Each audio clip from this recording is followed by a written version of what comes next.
students, today we will discuss about the anatomical structure of a leaf.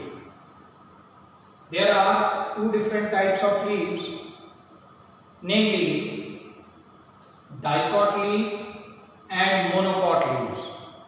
First of all, I would like to explain the structure of a dicot leaf, which is also known as dorsiventral leaf. Dicot leaf को हम डॉर्सीवेंट्रल leaf भी बोलते हैं।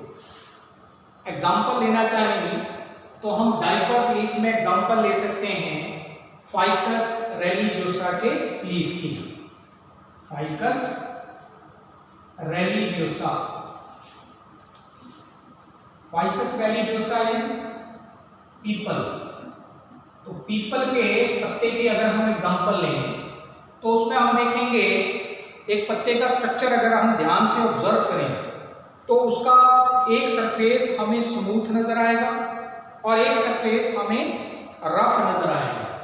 यानी ज्यादातर dicots में क्या होता है, there is distinction between the two surfaces, और ऐसा लीफ जिसमें डिस्टिंक्शन हो अपर यानी वेंट्रल एंड लोअर यानी कि डॉर्सल, दो अलग अलग सरफेसेस में अगर डिस्टिंक्शन हुई हो तो ऐसे लीव्स को हम बाइफेशियल लीफ बोलते हैं कि जिसके दो डिस्टिंक्ट सरफेसेस हो, अपर वेंट्रल एंड लोअर डॉर्सल, या adaxial and abaxial surfaces.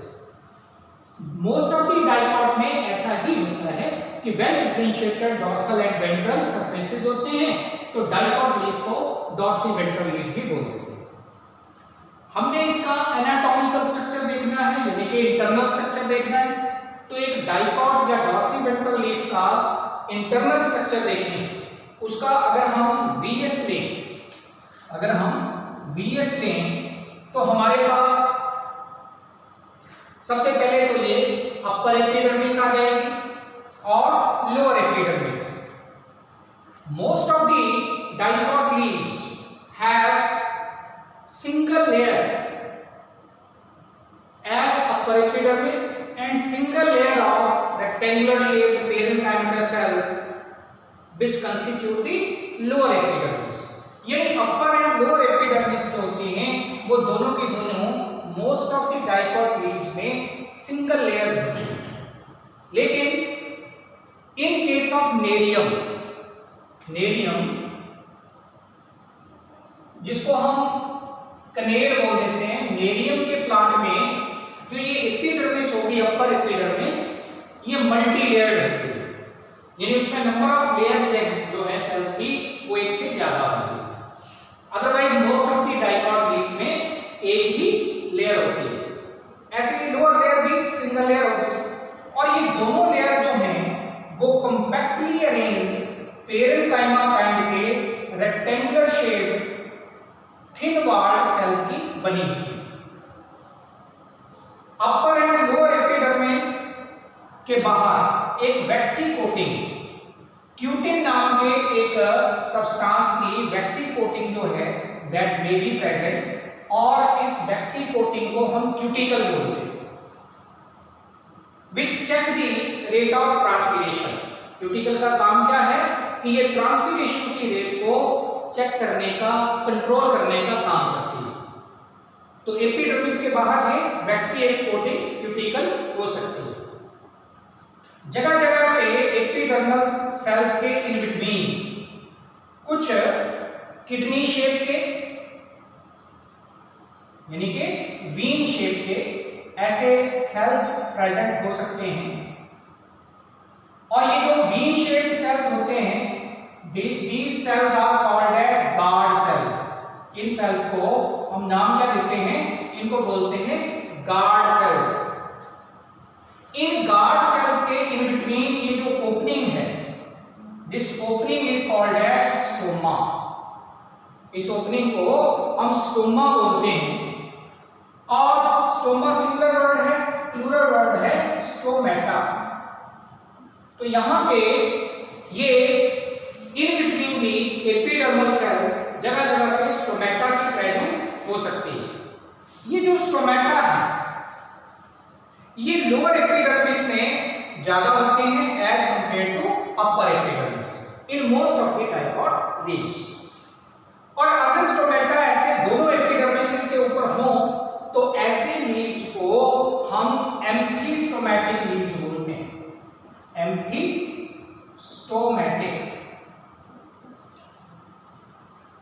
Most of the dicots में लोअर एपिडर्मिस के ऊपर ही स्टोमेटा होंगे, अपर पे एब्सेंट होंगे, इसलिए उन लीव्स को हम क्या बोलेंगे? हाइपोस्टोमैटिक। हाइपोस्टोमैटिक लीव्स। लेकिन कुछ में जैसे मैंने बोला कि बोथ पर होंगे, लेकिन लोअर पर मैक्सिमम होंगे, अपर एपिडर्मिस के ऊपर बहुत कम स्टोमेटा होंगे, तब बोलेंगे एम्फीस्टोमैटिक। जो एक्वाटिक डाइकॉट प्लांट्स होते हैं उनमें सिर्फ अपर एपिडर्मिस पर ही स्टोमेटा होंगे, लोअर पर होंगे ही नहीं। तो तब हम वर्ड इस्तेमाल करते हैं एपिस्टोमैटिक। तो एपिस्टोमैटिक लीव्स किसमें मिलते हैं? In case of aquatic dicots. Most of the dicot में हाइपोस्टोमैटिक है और कुछ में एम्फीस्टोमैटिक हो सकते हैं, लेकिन एम्फीस्टोमैटिक में लोअर एपिडर्मिस के ऊपर मैक्सिमम है। फिर इन बिटवीन दीज टू एपिडर्मिसेस ये जो सारा रीजन है इसको हम मीजोफिल बोलते हैं। इसको हम मीजोफिल रीजन बोलते हैं। In case of dorsiventral leaves it is differentiated into two distinct parts. ये जो मीजोफिल रीजन है ये दो हिस्सों में डिफरेंशिएट है। Just below the upper epidermis, upper epidermis के ठीक नीचे ये जो पिलर शेप या कॉर्नर लाइक पेरेन्काइमा सेल्स का मीजोफिल है, इस मीजोफिल को जो जिसमें पिलर शेप ये सेल्स हैं और कॉम्पैक्टली अरेंज्ड हैं without leaving any gap in between themselves, इन पिलर शेप्ड मीजोफिल रीजन को हम क्या बोलते हैं? Palisade mesophyll.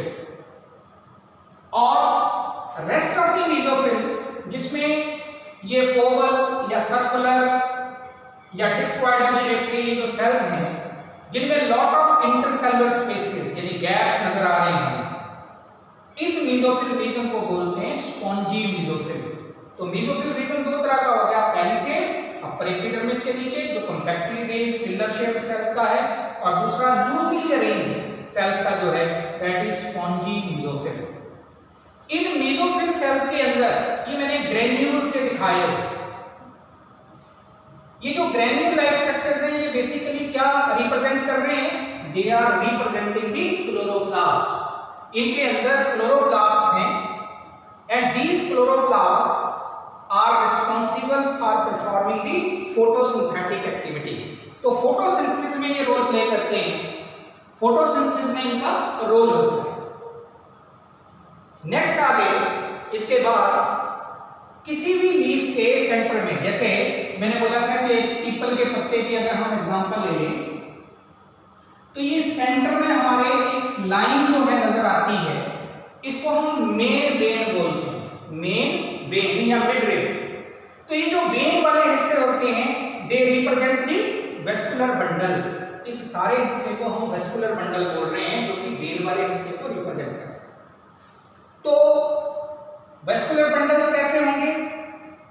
कंजॉइंट, ये भी मैं अगर बोलूं तो वेस्कुलर बंडल्स की जो टाइप होगी वो कैसी होगी? कंजॉइंट। कंजॉइंट का मतलब क्या होता है? If xylem and phloem are present along same line, तो जाइलम ऊपर है, अपर एपिडर्मिस की तरफ है, ये जाइलम है सारी, और ये फ्लोएम है वो लोअर एपिडर्मिस की तरफ है। ये सेम लाइन के लॉन्ग है, सेम वर्टिकल लाइन के लॉन्ग है। In between the xylem and phloem there is no intrafascicular cambium, इसलिए वेस्कुलर बंडल कैसे हैं? क्लोज्ड। कंजॉइंट हैं, क्लोज्ड हैं, कोलेटरल हैं, क्योंकि साइड वाइज है दोनों तो कोलेटरल हैं, और जाइलम अपर एपिडर्मिस की तरफ है, फ्लोएम लोअर एपिडर्मिस की तरफ है। ये मेटाजाइलम एलिमेंट्स हैं और ये प्रोटोजाइलम एलिमेंट है। and each vascular bundle remain encircled by a parenchymatous layer which is called as bundle sheath। तो ये बाहर क्या है, बंडल शीट, पेरेंकाइमा सेल्स की बनी हुई बंडल शीट। तो ये कुल मिला के एक इंटरनल स्ट्रक्चर है डाइकॉट लीफ का या डॉर्सल वेंट्रिकल लीफ का या एक बाइफेशियल लीफ का। अब इसके बाद हम बात करेंगे internal structure of a monocot leaf.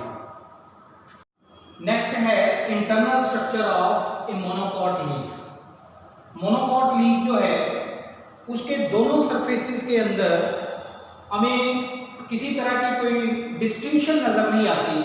इस कारण से मोनोकॉट लीव्स को हम आइसोबाइलेटरल लीव्स भी बोल देते हैं। आइसोबाइलेटरल लीव्स भी इनको बोला जाता है।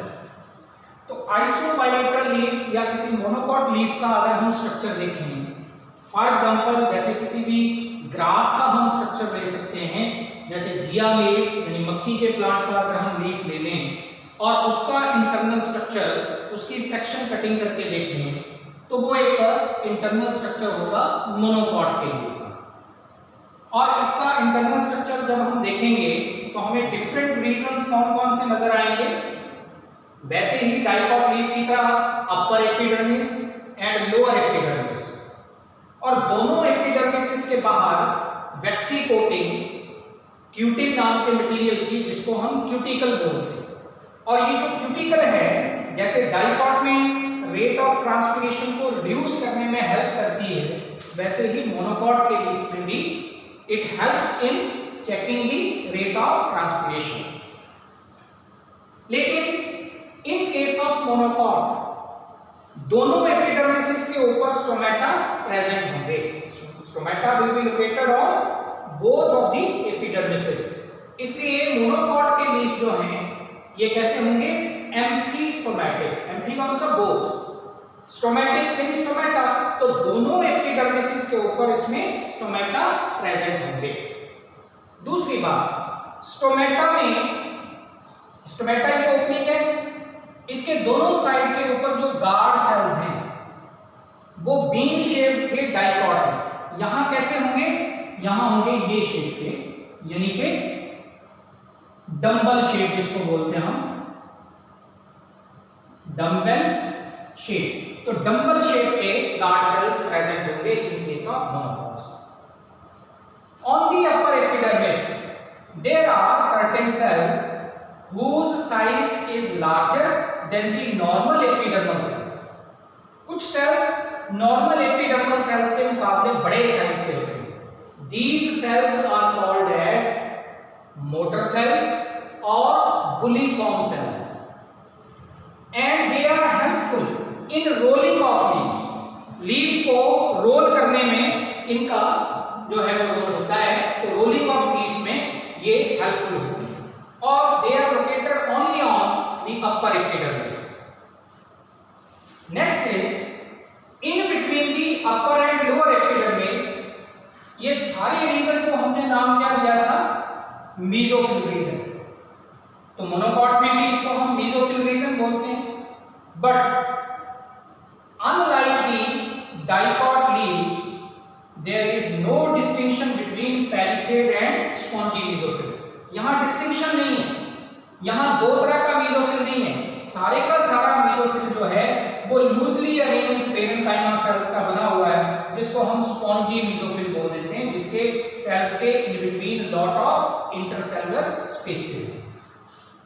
Next is vascular bundle. ये जो वेस्कुलर बंडल है ये भी वैसा ही है, यानी कि कंजॉइंट, कोलेटरल एंड क्लोज, जैसा कि डाइकॉट में था। अपर एपिडर्मिस की तरफ जाइलम है, ये दोनों मेटाजाइलम एलिमेंट्स हैं, ये प्रोटोजाइलम है, और ये फ्लोएम। लेकिन ये जो वेस्कुलर बंडल्स हैं ये they remain in place. Vascular bundle अपनी जगह के ऊपर रहेंगे with the help of these sclerenchymatous bundle sheath extensions. ये बंडल शीथ एक्सटेंशंस हैं स्क्लेरेनकाइमा सेल्स की बनी हुई, अपर एपिडर्मिस की तरफ भी और लोअर एपिडर्मिस की तरफ भी। जिनके कारण ये बीच में वेस्कुलर बंडल जो है वो अपनी प्रॉपर पोजीशन के ऊपर फिक्स रहता है। Each vascular bundle remain encircled with the help of A bundle sheath, और ये जो बंडल शीट है वो इन case of tropical monocot plants, ये मैं पर्टिकुलरली कह रहा हूं, ट्रॉपिकल मोनोकॉट प्लांट्स, जो ट्रॉपिकल रीजन्स में पैदा होते हैं जो मोनोकॉट्स, उनके लीव्स में ये जो बंडल शीट के सेल्स होते हैं इनमें एक खास किस्म का क्लोरोप्लास्ट प्रेजेंट होता है, और इस क्लोरोप्लास्ट में या इसके स्ट्रक्चर में डिसिमिलरिटीज मिलती हैं with the structure of chloroplast of mesophyll cells. यानी जो मेसोफिल सेल्स के अंदर क्लोरोप्लास्ट मिल रहा है और ये जो बंडल शीट के सेल्स में क्लोरोप्लास्ट मिलेगा, इन दोनों में डिफरेंसेस होते हैं। एक ही तरह के लीफ के अंदर दो अलग-अलग तरह का क्लोरोप्लास्ट मिलना, इसको हम क्या बोलते हैं? इट इज कॉल्ड एज, इसको एक स्पेशल नाम दिया जाता है, दैट इज क्रेंज एनाटॉमी। क्रेंज एनाटॉमी यानी with in the structure of the same leaf, एक ही लीफ में दो अलग अलग तरह का क्लोरोप्लास्ट होना, बंडल शीट के सेल्स में अलग किस्म का और मेसोफिल के सेल्स में अलग तरह का क्लोरोप्लास्ट होना, इसको हम क्रेंज एनाटॉमी बोलते हैं। ये उन मोनोकॉट लीव्स या उन आइसोबायलेटरल लीफ के स्ट्रक्चर में मिलता है which grow in tropical regions, तो tropical regions में पैदा होता है। तो ये कुल मिला के हमारे पास जो है एनाटॉमिकल स्ट्रक्चर जो है एक मोनोकॉट लीफ का। With this we have completed the anatomy of leaves. Thank you.